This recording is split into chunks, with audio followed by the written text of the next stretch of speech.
추운 겨울을 지나 봄이 오는 길목 2월을 지나고 있습니다.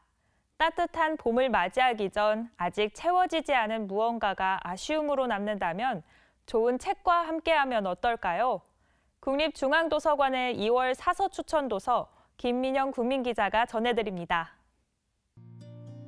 이 책은 서울을 벗어나기를 원하면서도 쉽사리 결정할 수 없었던 작가가 자신보다 앞서 탈서울을 감행한 사람들의 사례를 통해 그들이 전하는 시행착오와 실질적인 조언들을 들려줍니다.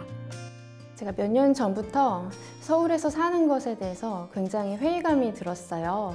이렇게 좁은 공간 속에서 아등바등 살아야 되나 이런 생각이 들어서 직접 실행하기 전에 먼저 탈서울한 사람들을 섭외해서 만나보고 질문하고 그분들의 이야기를 모아서 한 권의 책으로 내게 되었습니다.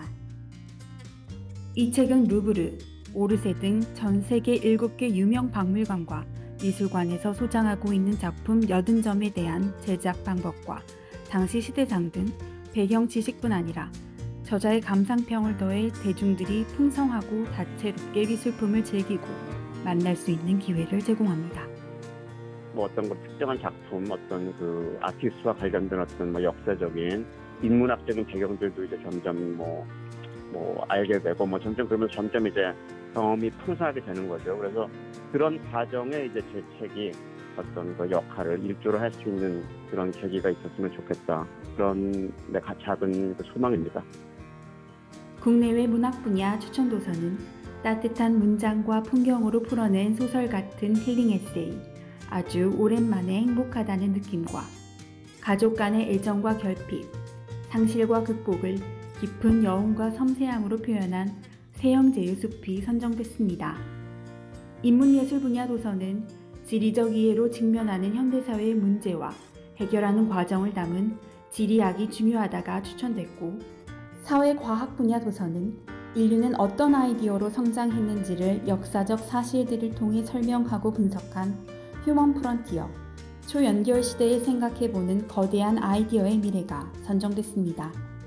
자연과학 분야 도서로는 인간이 시작한 작은 일들로 인해 심각하게 파괴된 환경에 대해서 이야기하면서 동시에 대자연과의 공생을 강조한 생명의 테피스트리, 생명을 구하는 자연계의 비밀과 우리가 익숙하게 즐겨 먹는 과일을 세계의 문화사, 인류학, 식물학적 관점에서 풀어낸 과일 길들이기의 역사가 추천됐습니다. 국립중앙도서관은 2달에 한 번씩 사서가 추천하는 도서를 발표하는데요. 이달 2월을 비롯해 4월, 8월, 10월에는 인문, 사회, 자연, 문학 등 주제 분야별 도서를, 6월과 12월에는 시의성 있는 테마별 도서를 선정합니다. 2월은 가장 짧은 달이라 여겨 쉬이 지나쳐버리기 쉬운 시기이기도 합니다. 하지만 새봄을 맞이하기 전 쉼표 같은 중요한 역할을 하기도 하는데요. 마음먹기에 따라 달라지는 만큼 독서를 통해 요긴하고 알차게 보내보는 건 어떨까요? 국민리포트 김민영입니다.